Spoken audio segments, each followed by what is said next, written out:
When Festus became governor of Judea, the Jews promptly demanded that he should hear the case of Paul. So he made arrangements to hear the case. Immediately he returned to Caesarea.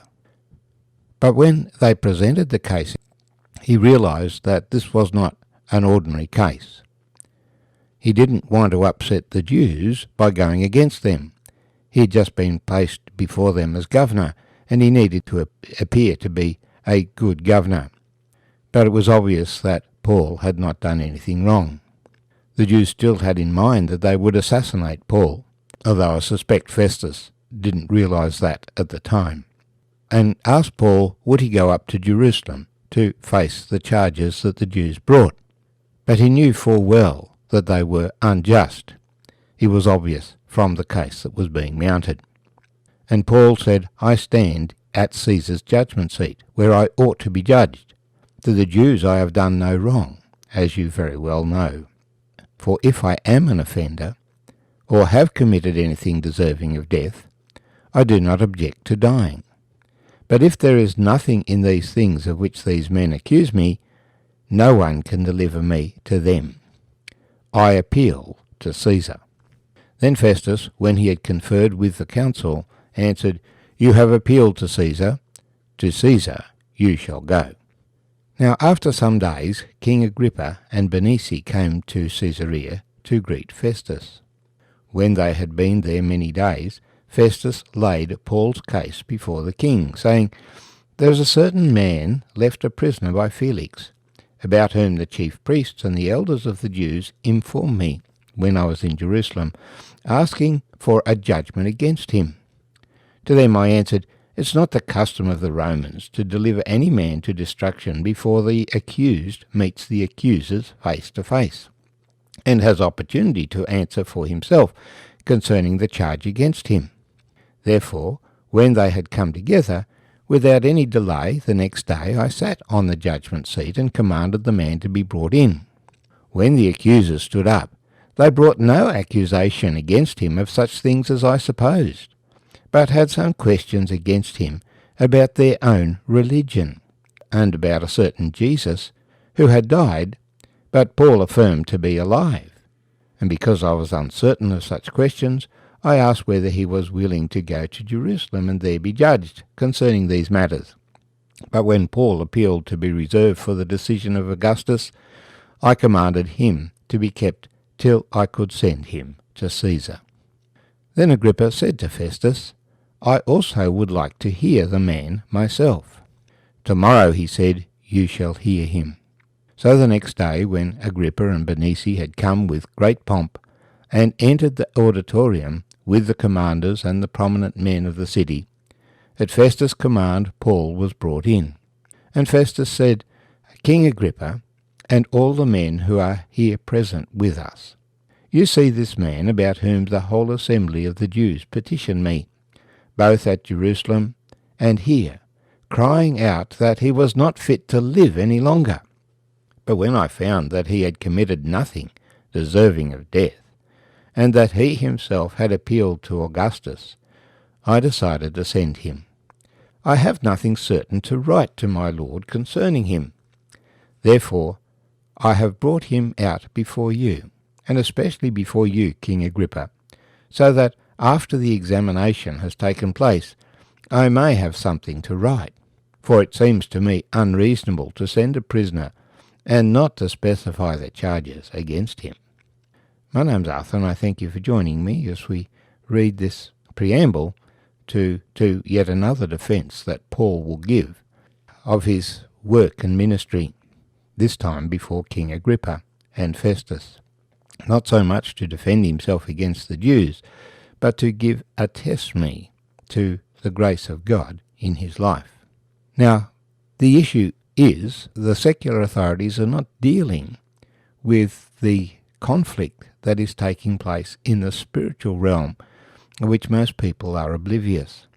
Paul, when he wrote to the Ephesians about this time, would say, we are to put on the armour of God, for we do not wrestle against flesh and blood, but against principalities, against powers, against the rulers of the darkness of this age, against spiritual hosts of wickedness in the heavenly places. Therefore take up the whole armour of God, that you may be able to withstand in the evil day, and having done all, to stand.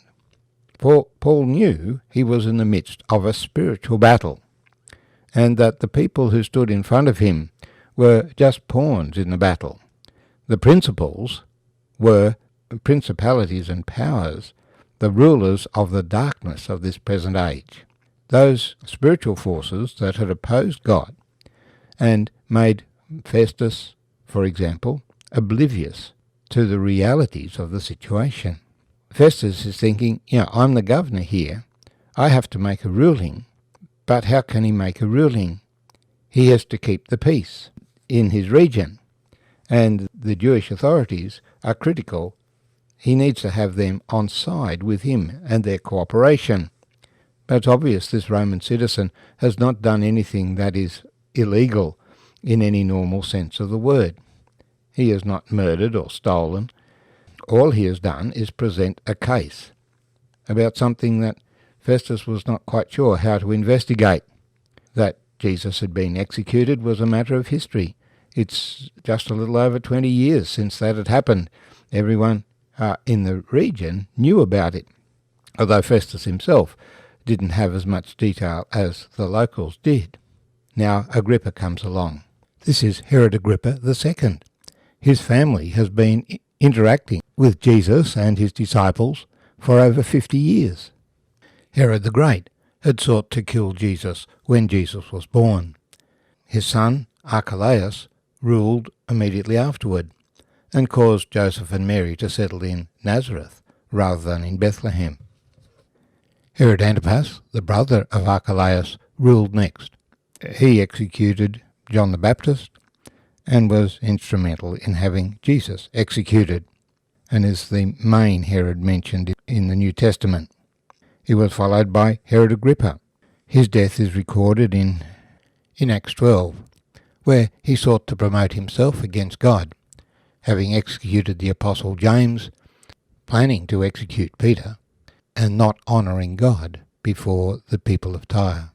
As the people of Tyre said, the voice of a God and not of a man, and God slew him.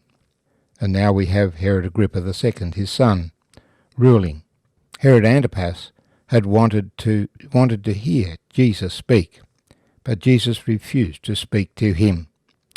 Now his grandson, Herod Agrippa II, has the chance to hear Paul, the apostle of the Lord, make his case. He will also be aware that the Christian message has gone beyond the Jews and is being proclaimed among the Gentiles. So he would be delighted to hear from Paul himself how Paul presents his case. Festus doesn't know what to write to Caesar. I found that he had done nothing deserving of death, but he's appealed to Augustus, and I've decided to send him. But it seems unreasonable that I should send a prisoner and not specify any charges against him. He hopes, after he's heard Paul defend himself before King Agrippa, that he'll have some rational argument that he can present to Augustus. But the real issue here is, what is truth? And should truth be sacrificed to political agenda, to authority structures and power structures? No one has seen Jesus for over 20 years.